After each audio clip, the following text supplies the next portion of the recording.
All right, welcome everybody to the CrySP speaker series on privacy. It's our great pleasure today to have Micheal Vonn.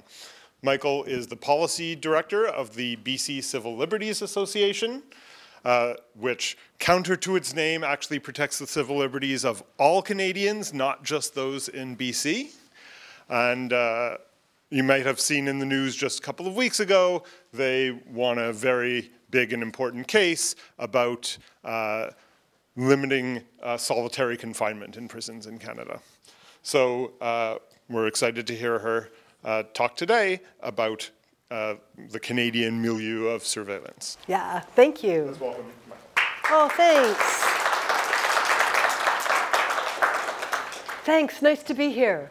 So I'm proposing to talk about Csis bulk data collection and national security surveillance.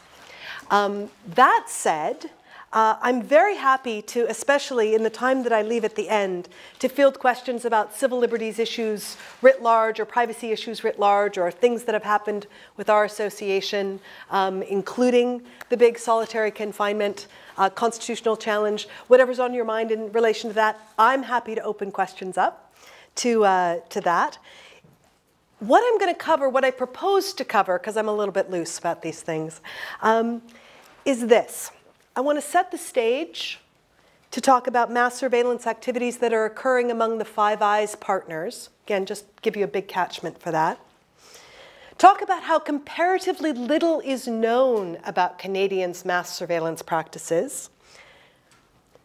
Give you some historical context with the pushback on the last big omnibus surveillance issue that came up, Bill C-51, the national security legislation, very controversial, that was brought in by the Conservative government. I want to talk about the national security consultation that ensued after Bill C-51 and the surveillance scandals that erupted during that consultation, very fortuitously for me. And that would be Re-X, the federal court case in Re-X, and the bulk surveillance audit that was done by the agency that reviews Csis. I want to take a deeper dive then into Csis's bulk data program, the very little that we know, but importantly, what we do know. And finally, I want to talk about what our proposal is in the new National Security Omnibus Bill for dealing with Csis bulk data collection, and to juxtapose that with what the government is proposing. So that's the overview of what I'm planning to do. And we're going to do it in Summarizing Proust time, okay? Tiny billion cube of information about something that's very, very large. So I'm going to talk about Canada and the Five Eyes. Since World War II, Canada has been part of a global surveillance network that involves the US, the UK, New Zealand, Australia, and us. Five eyes, as in these kinds of eyes, surveillance eyes. It's their cute branding term, right? We're the Five Eyes, part of this alliance, a global surveillance alliance. All English speaking. Yes, yes. So this network, very little is known about it. The last publicly available information we have about what the agreement is in relation to these countries harkens back to 1955. Now, you will be unsurprised to hear that there's been a lot about data collection and digital surveillance that has changed since 1955.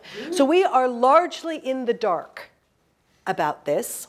And organizations like Privacy International, UK-based NGO, have been trying to bring, for example, strategic litigation, looking to get more access to some of the underlying documents and agreements in relation to the Five Eyes.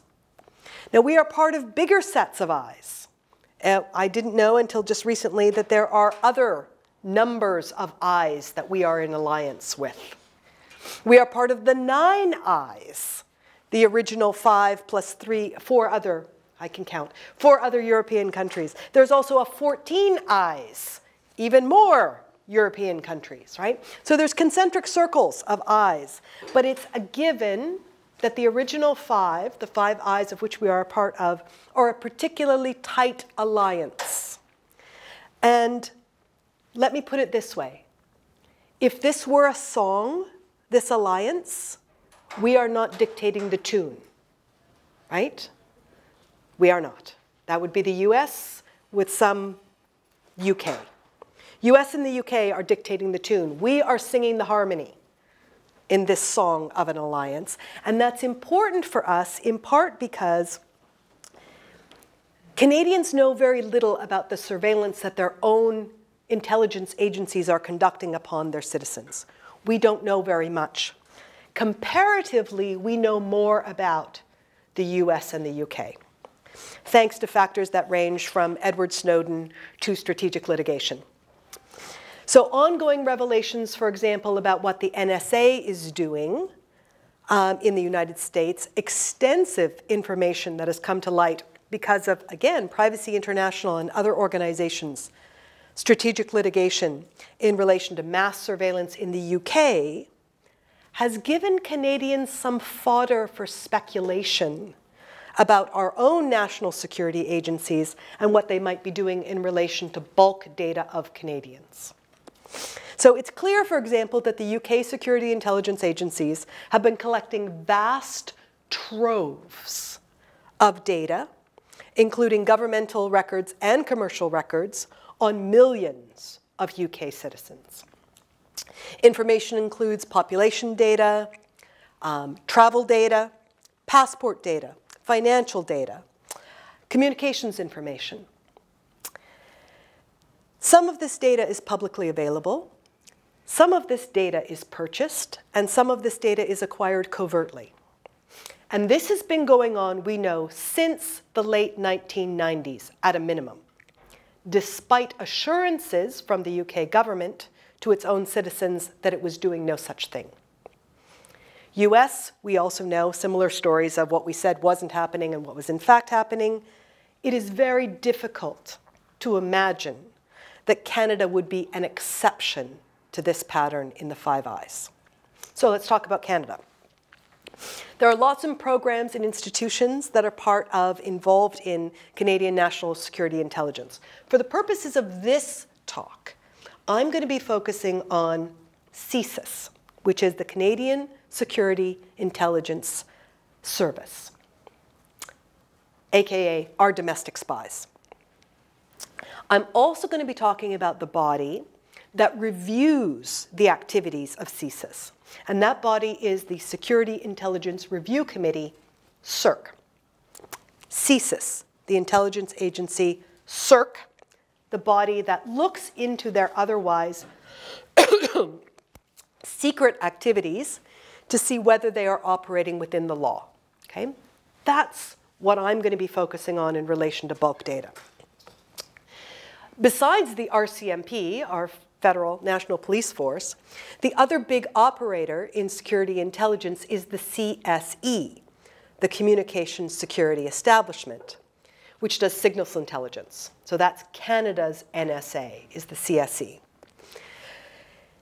My organization, the BC Civil Liberties Association, is currently involved in a constitutional challenge in relation to the CSE's incidental collection of Canadians' information, including Canadian metadata. We are challenging the authorization process for that collection. Our claim is that it is not constitutional. We bring our claim under Section 8 grounds, your right to be secure against unreasonable search and seizure, and also Section 2B grounds, which are our freedom of expression grounds. So that surveillance claim, brought under two different headings, is ongoing. It's extant. And because of that, it's immensely frustrating to talk about, because the minute I start talking about it, people ask all kinds of questions that I can't answer. I'm sorry, I can't answer that right now. Sorry, we're in active litigation. I thought it would make a very frustrating topic for discussion given where we're at and what I can talk about. So instead, I'm going to be talking about Csis and bulk data collection by Csis. Remembering that when I talk about bulk data collection, I'm not talking about targeted surveillance. Bulk data collection, acquiring information about large numbers of people without individualized suspicion, is something that many people assumed that Csis would be statutorily barred from doing. Okay? Many people, including some experts, didn't think that this would be possible. And that's because currently Csis is governed by the Csis Act. And Section 12 of the Csis Act sets out a very strict test, a strictly necessary test for data collection by Csis. So let me just read out Section 12(1) of the Csis Act so you understand this constitutes the current test right now. The service shall collect by investigation or otherwise to the extent that it is strictly necessary and analyze and retain information and intelligence respecting activities that may on reasonable grounds be suspected of constituting threats to the security of Canada. That's it in a nutshell. Okay? So that's the whole test. Strictly necessary to investigating threats, threats on the basis of reasonable grounds. That's the standard, the internal standard, to the security of Canada. That's a very stringent test. So it certainly begs the question about how you can do bulk data surveillance within that test. We do know that they have been doing this for more than 10 years. I'm going to blow my nose. Sorry, it's really annoying, but it'll be more annoying if I don't. So we have known that there is a bulk, or we recently found out that the bulk data collection has been going on for a very long time. And again, remembering what the test is, how do you do bulk data collection, which is generally construed to be hoovering a haystack in order to find out if there are any needles in it, on the basis of a strict necessity test? CSIRC's report on this topic, when they finally, and when I say finally, this has been going on for 10 years, in 2016, did their first ever audit of the Csis bulk data program. CSIRC's report on this is always very constrained for national security reasons.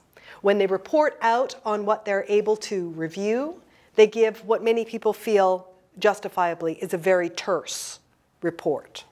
My claim is that as terse as it is and working within the constraints that they do, it is nevertheless absolutely a revelation in relation to bulk data collection by Csis. So just last fall, I presented a paper on the CSIRC report on the bulk data audit. And in order to highlight what kind of Kafka-esque sort of zone we're dealing with here in the national security realm, I just want to give you some of the headings of my paper so you will kind of get a little bit of a flavor for this. Here are my headings. Collection that isn't collection. A threshold that isn't a threshold. Guidelines that are probably not the guidelines. A program previously known as ODAC and currently known as redacted. Right? You get the idea, right? There really is an element of trying to read tea leaves through a thick fog and kind of piecing these things together.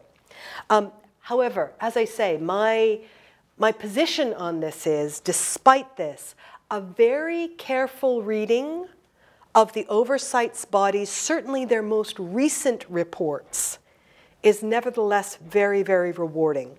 And I say that, for example, because this whole notion of collection, when are there magic words used in the security context? CSIRC gave us an excellent illustration of the problem that many people describe as the secret laws problem in national security. So in a nutshell, what ordinary people think a word means in a statute or in a directive may not be what the national security agencies decide that word will mean in terms of how they're going to operationalize it. Even the legislators may be gobsmacked to find out how their legislation is being construed by national security. in what they took to be clear and unambivalent language.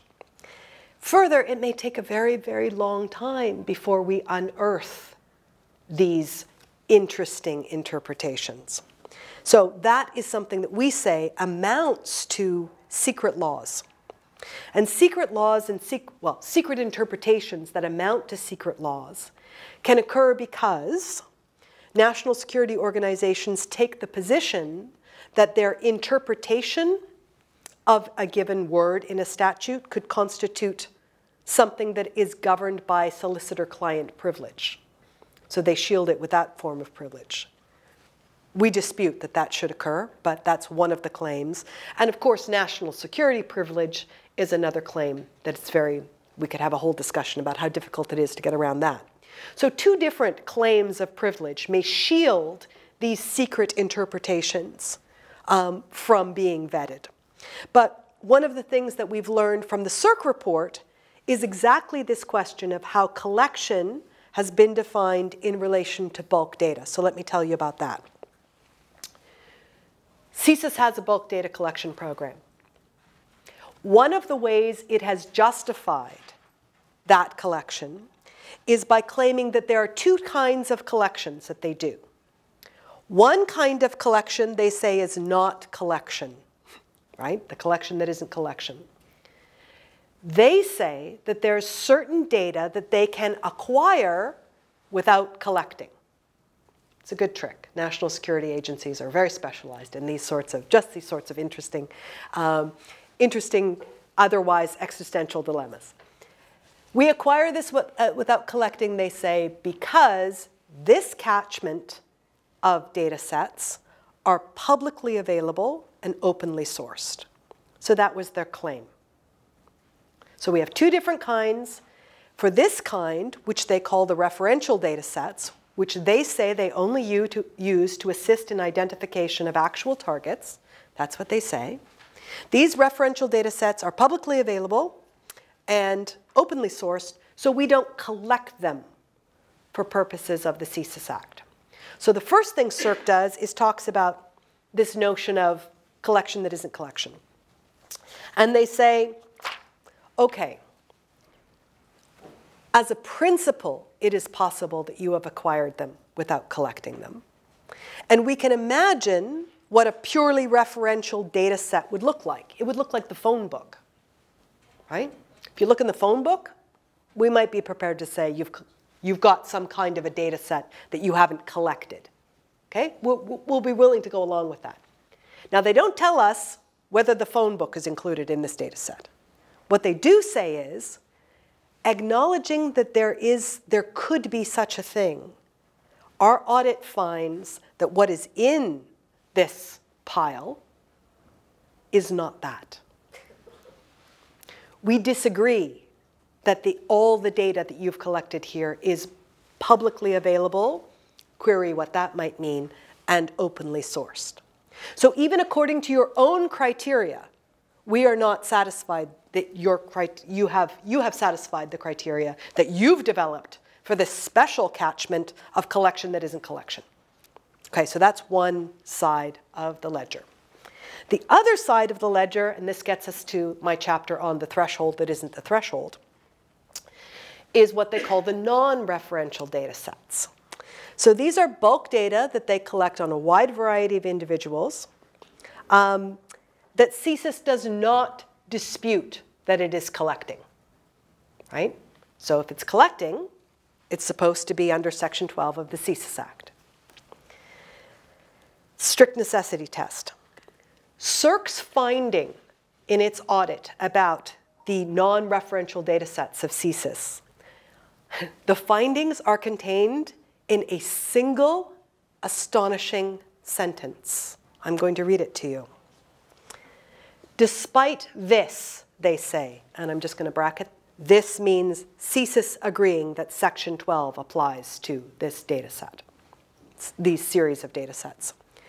Despite this, CERC found no evidence to indicate that Csis had appropriately considered the threshold as required in the Csis Act.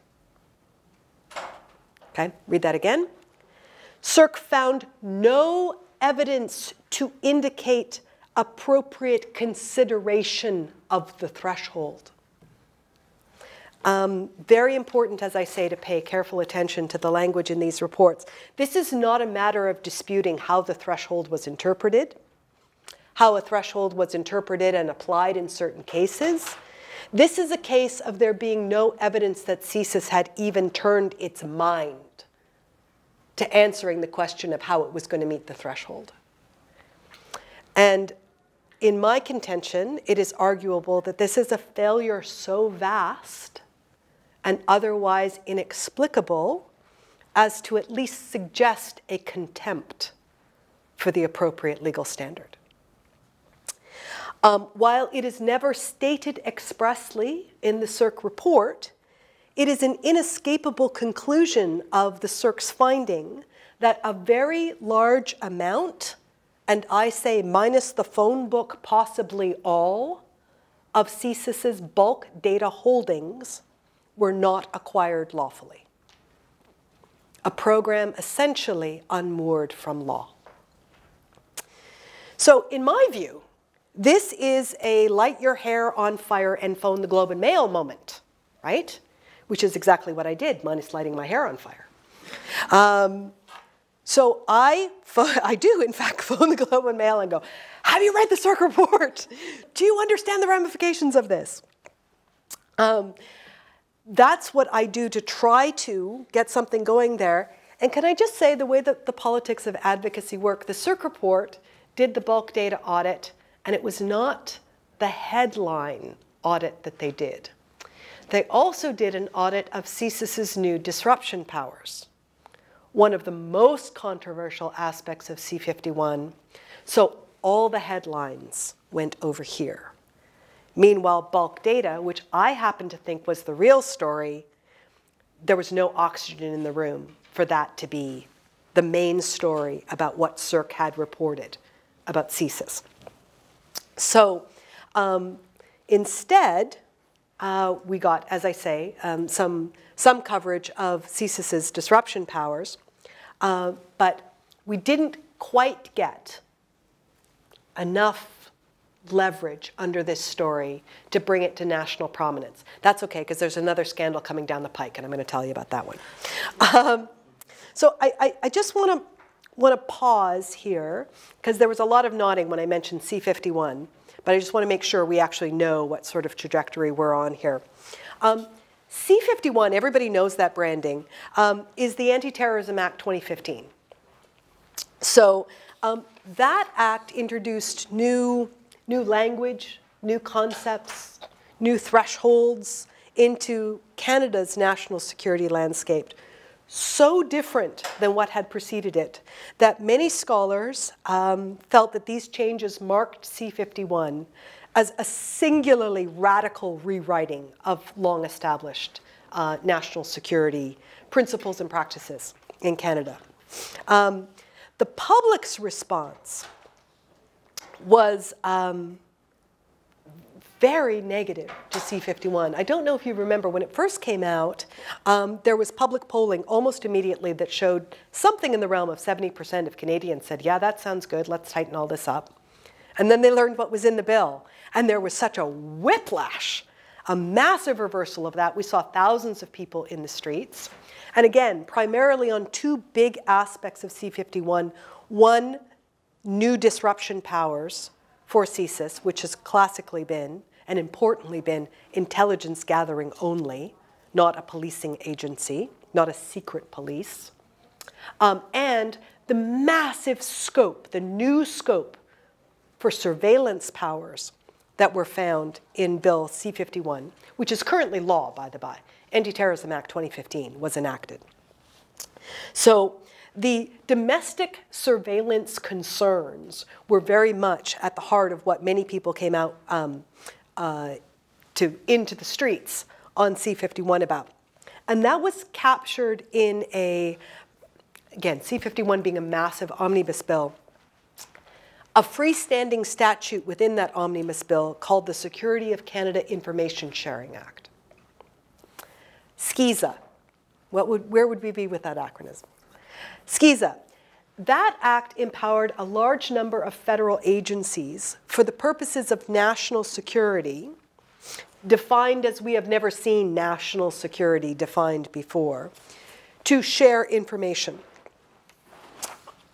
And I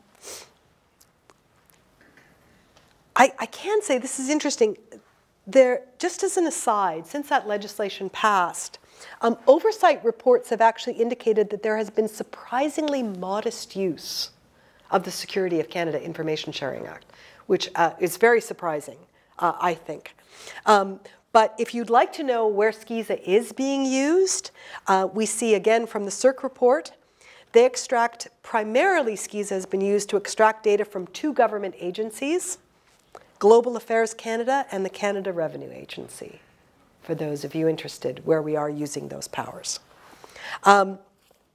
So we get the very controversial C-51 introduced and ultimately enacted. And then the Liberal Party of its time says when they vote in favor of the bill, we are voting in favor of the bill. We realize, they say, that there are problems with the bill. So if we are elected, if we become the government, we're going to fix C-51. So that's the promise. They do become elected. They are a current government. And to their credit, they bring in a never-before-seen, an unprecedented national security conversation and consultation. Looking at the national security landscape of Canada writ large, they do a general citizens and expert consultation to look at this.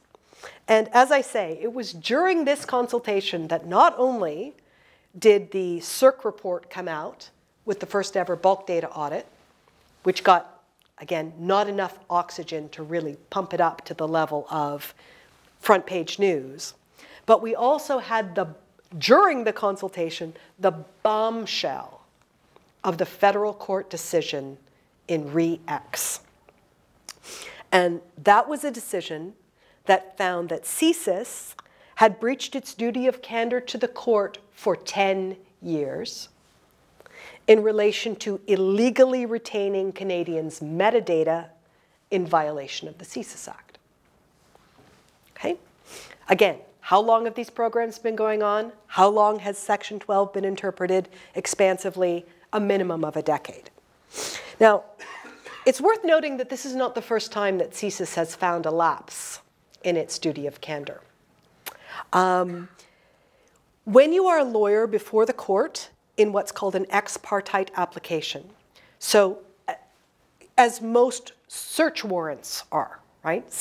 Csis was going before this federal court to get a warrant for this, just so we're clear, right? So when you go before the court in that kind of context, it's ex parte because there's no other party there. The person that you're looking to search does not have legal representative there arguing about the search warrant. So your duty to the court to present all the relevant evidence, because there is no counter, there is no opposition, there's nobody to tell a different story. So your obligation to tell the court everything the court needs to know in order to appropriately grant such a warrant is very high. So Csis had been showing up and getting these warrants without explaining to the court that they were actually retaining this data. And that's what the court in Re-X had come out to discuss in ways that we had almost never heard the court speak, if courts speak, right? It's important to understand the culture of the federal court in relation to national security. Traditionally, very deferential, if you will, right? So when the court says, as the court did in this finding, when they ask, what is it going to take? Do we have to see prosecutions for contempt of court? That is language that you do not hear from a federal court judge in relation to a national security organization. So if you read this with that lens, you know that this is a crisis point in terms of understanding what Csis was doing with this information, how the court responded to the findings that they had been advertently or inadvertently misled for over a decade in terms of what they were authorizing and the ramifications of that authorization. This was clearly the crisis that actually brings the issue of Csis's bulk data holdings to the public discussion in the midst of the national security consultation. So as advocacy luck goes, couldn't be better timed. Except, even at the time, we thought, you know what they're going to do. They're going to do what they always do, which is say, right, so the law was broken. That is terrible. And the rule of law says the law must not be broken. So the new law will make this legal. That was always the concern. We will just catch up with the problem that we have, not by reining in the surveillance, not by having a public democratic discussion about the nature, the extent, or if we should have mass surveillance in the context of national security in Canada. No, we will just make it legal. That was the fear, and in fact, that is largely what has come to pass. So we have Bill C-59, which is the response. So the new government's response to the old government's C-51. After these bulk collection scandals, let me tell you what Bill C-59 says about these issues in relation to bulk data collection by Csis. The new national security law is currently, I think, based on the same two categories of collection that Csis talked about in the referential versus the non-referential databases. You see that somewhat mirrored in the legislation. In Bill C-59, we also see the bulk data collection described in these two different classes. The first is called the publicly available data sets. The publicly available data sets. The proposal in this new bill is to allow Csis to collect publicly available data sets on a standard of bare relevance. We can collect publicly available data sets if they are relevant. Now, of course, how you feel about that may depend on how they define publicly available. Basically, it is not defined in the legislation, right? Leaving a lot of room for those interesting interpretations. Publicly available in the bill means publicly available at the time of collection, which is a very unsettling definition, arguably wide enough to encompass hacked data that is publicly posted. So the question that everybody has been asking in relation to this conversation is, okay, Ashley Madison, it was publicly available if you had collected it at the time, according to this definition. Is that on?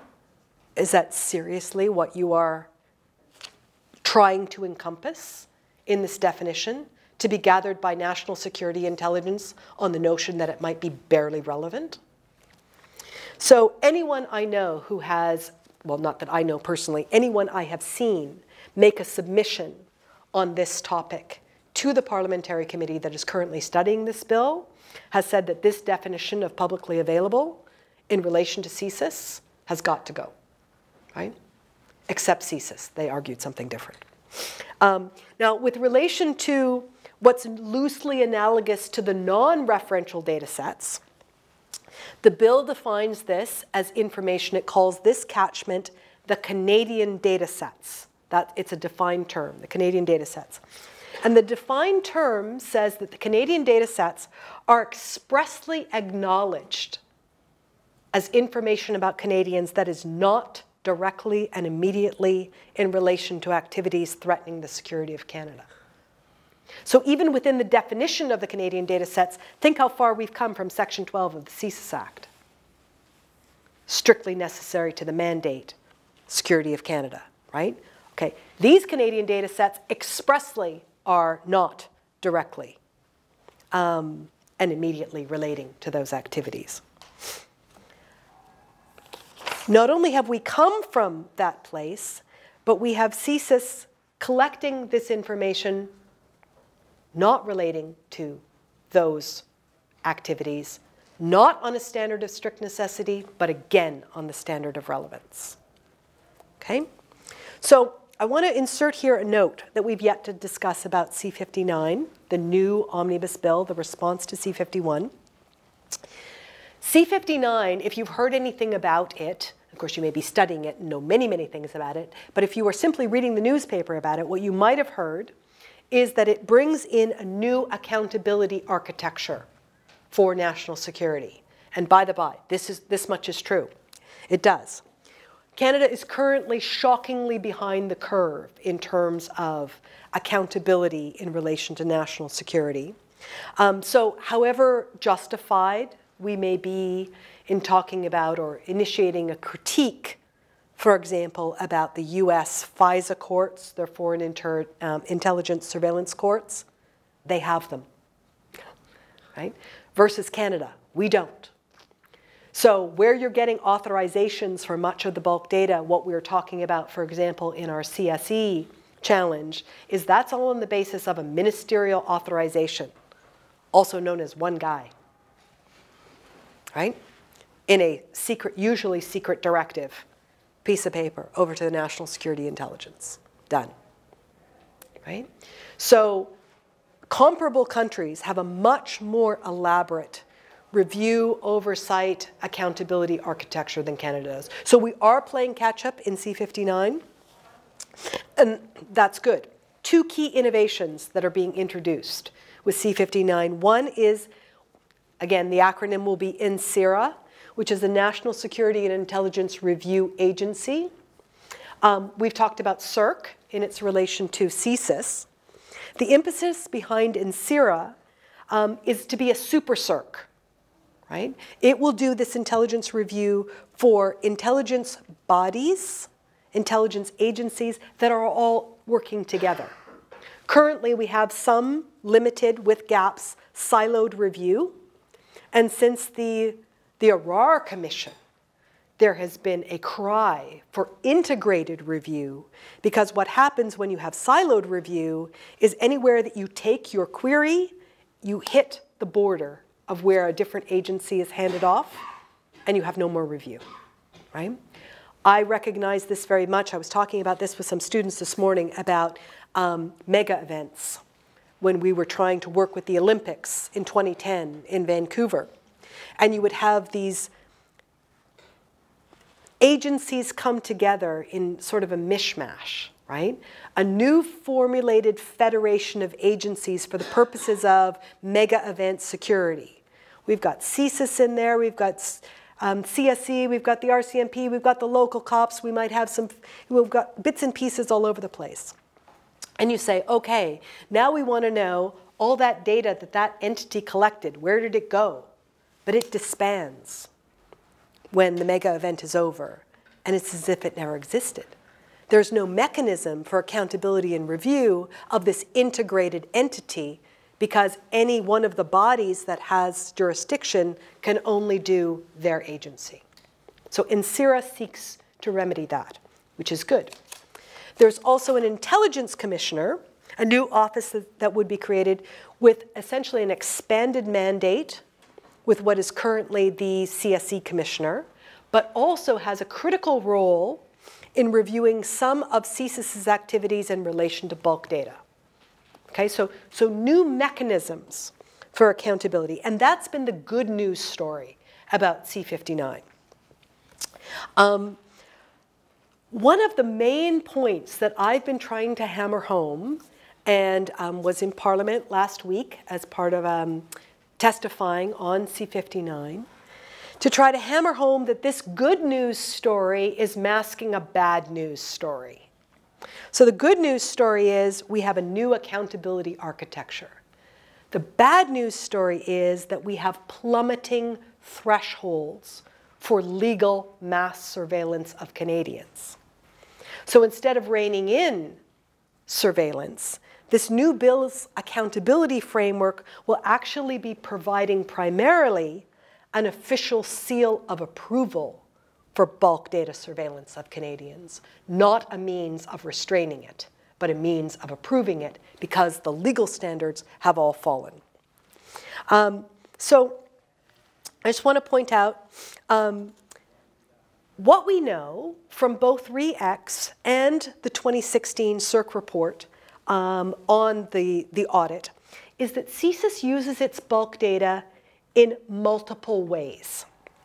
They can use it to conduct indices checks by taking information already connected to a potential threat. They can use it to search for hits in such data. But data sets can also be used to enhance knowledge about a target by searching for data previously unknown, right? So looking for patterns among data points. Data is used to support more focused inquiries, what we would call data mining, to identify leads. But in addition to that, we also know that they are using it to identify previously unknown individuals of interest by linking together types of information which have mirrored threat behavior. So the summary of that is they're using it in 4 ways that we know of: to confirm identity, to learn more about targets, to detect networks and patterns, and to profile. Okay? We learned that through, again, RE-X and the 2016 CIRC report. So I just want to read some heavily redacted, because that's the way it goes down in this arena, extracts from RE-X in relation to bulk data. In the early 2000s, Csis considered that the information it collected through investigations was underutilized, as it was not processed through modern analytical techniques. The ODAC was designed to be a center for excellence for the exploitation and analysis of a number of databases. The present reason should not give the impression that the court is well informed of the redacted program. Only very limited evidence was provided, given that the program formerly was called ODAC at the time of its application. I will use that term and not redacted, right? The program formerly known as ODAC, now known as redacted. The ODAC is a powerful program which processes metadata, resulting in a product imbued with a degree of insight otherwise impossible to glean from simply looking at granular numbers. The ODAC processes and analyzes data such as, but not limited to, redacted, redacted, and redacted. The end product is intelligence, which reveals specific, intimate details on the life and environment of the person Csis investigates. The program is capable of drawing links between various sources and enormous amounts of data that no human being is capable of redacted. Later in this discussion, we will see in another section relating to what privacy interests are at stake here, specifically in respect to information gleaned from granular metadata and from the products of its aggregation and analysis. The court notes the products of the Csis analytical methods are much more elaborate than methods or types of information at issue in prior Supreme Court of Canada cases. This signals that we are in a gray zone about what level of constitutional protection this data gets, but more specifically, this data processed in this way. We don't know what level of constitutional protection is appropriate. Certainly, the most controversial aspect of this would be in relation to national security profiling. We could have a whole discussion about the efficacy of national security profiling. But I just want to get down to what I say, moving along quickly, may be a potential solution here. It's what we proposed to the parliamentary committee. We say, okay, we've read C59, we know what you're proposing. Very, very low standards that we say most Canadians would find shocking, right? This is mass surveillance based on these legal standards. CIRC, in its 2016 report, put forward a proposal for a way in which Csis could collect bulk data within Section 12 strictly necessary. So not what C59 has done and said, this is an exception to the strictly necessary standard. Your bulk data provisions sit to one side. But CERC said, we have a test that we think would be implicit. They didn't say this. No, I say implicitly workable and principled. If you follow this test, you can do bulk data collection within Section 12 strict necessity. And it would be a three-part test. I'm going to read the test to you. It's what our proposal is for bulk data collection by Csis. 1, clear connection to a threat to the security of Canada. That is, a clear connection to a threat to the security of Canada as defined in Section 2 of the Csis Act must be established. Job 1. 2, no less intrusive means available. That is, it must be established that no less intrusive means would satisfy the intelligence requirements. And this is essentially consistent with the principle of proportionality. Right? So no less intrusive means, that's point number 2. And 3, an objective assessment of the intelligence value. So if there is no reasonable alternative to bulk data collection, Csis still needs to provide an objective assessment as to how closely connected the bulk information is to intelligence of value. Okay? That three-part test, again, compared to the C59 standards. And I'll just walk you through what it would look like in Bill C59 as a comparison. The publicly available data sets would be publicly available on the basis of collection on bare relevance. In respect to the Canadian data sets, defined as unconnected, immediately connected to an issue relating to the security of Canada, in Bill C59, those data sets could be collected by Csis if the minister concludes, so these are the tests, that querying or exploitation of any data set in this class could lead to results that are relevant to the performance of Csis's duties and functions. Bare relevance standard. Then the intelligence commissioner, so this is how the accountability architecture works, then the intelligence commissioner who you think is going to be, okay, we're going to tighten up that bottleneck, we've got accountability here.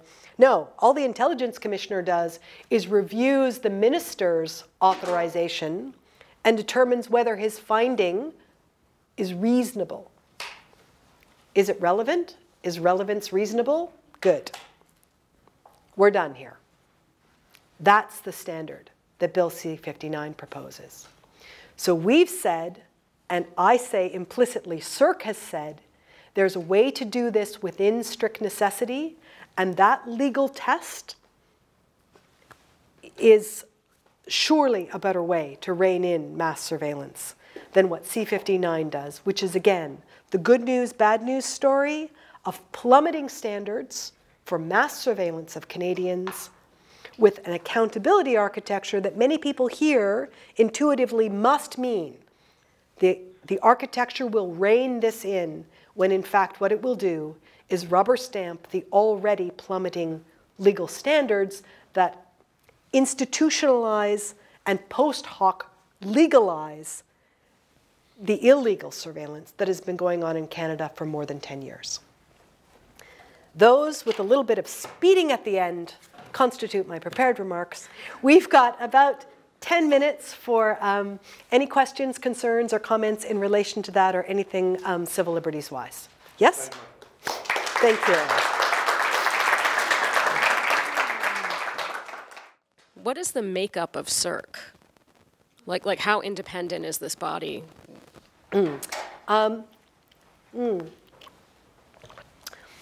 I don't think that the independence of CERC has really been seriously queried or challenged because the body has not demonstrated any problems with its independence. The new bodies will have some different criteria. For example, the intelligence commissioner will have to be a retired judge. I do believe that the current head of I think the CSE commissioner is currently a retired judge, and I just don't know about the head of CSIRC in relation to that. But there's been no, I'm not aware of a controversy in relation to the independence of that body. Thanks.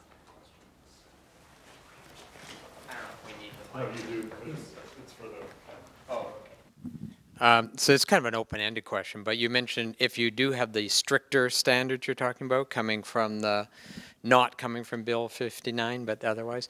So there's that word objective assessment or evaluation in there. So, of course, that's a lovely big open-ended word too. I just wonder if you had anything further to say about that. What would an objective assessment consist of, and what would be the grounds that render something objective under those contexts or conditions? Thanks for your question. It's the kind of word you don't often see in a legal test. We give a lot of credence to CSIRC in this regard because the assumption is that they are uniquely positioned to know both about the operational needs of Csis and the rule of law accountability issues.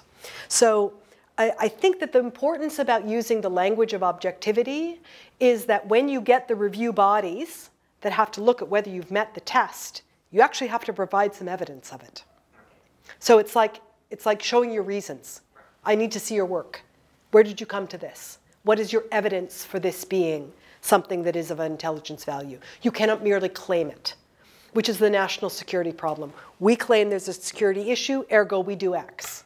What is your evidence of that? We'd be essentially embedded in the test that ordinary Canadians are unlikely to see, but the accountability architecture were that the test would be able to call upon.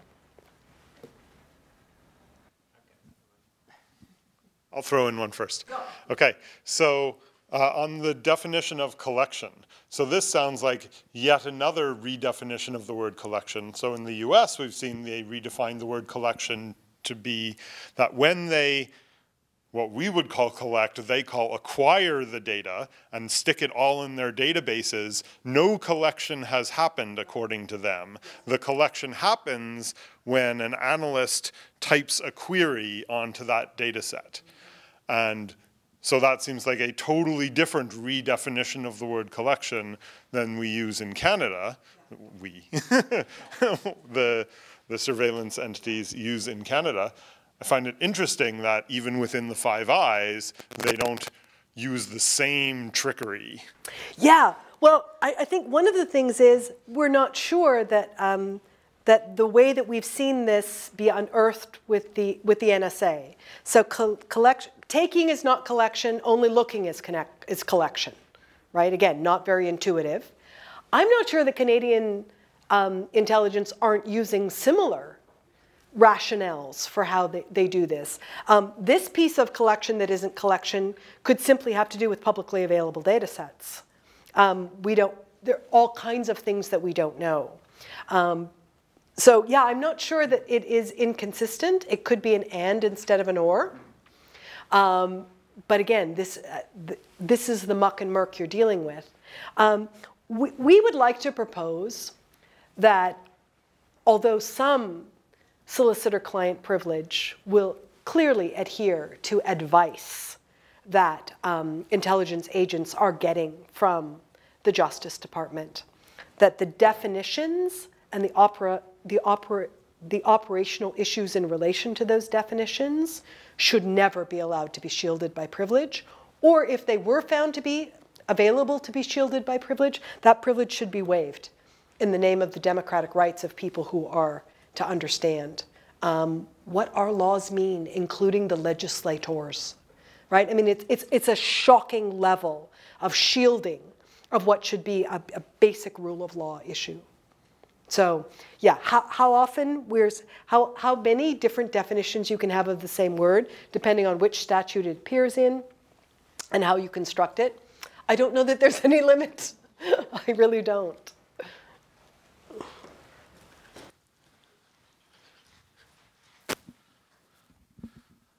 Hi, thank you. This is a question actually it's quite similar to the previous one there. So you mentioned that under Bill C-59, there was this kind of shift to a different arrangement for oversight committees in order to kind of stop this siloed. I was wondering if there's any, do you have any concerns that by losing that independence, there's more susceptibility to regulatory capture? Yeah, no, that's a fair observation. You increase the risk on some level by putting an amalgamated architecture in place. And many people have said, you know, my gum, who could these people be? Right? There's a limited number of retired judges of federal courts who could sit in these positions. And there are certain federal court judges that have made, I would say, a great contribution because of their experience on the bench in national security matters in precisely these scenarios. So let me put it this way. People who work in national security, they can pull a number of names. They said, oh, this will be really good if they appoint so-and-so, if they appoint so-and-so or so-and-so. But if you were to have a not very good person in any of those key positions, yeah, you could do a lot of damage in a short amount of time, presumably. Because again, it's a lot of eggs in one basket. Yeah. Thank you.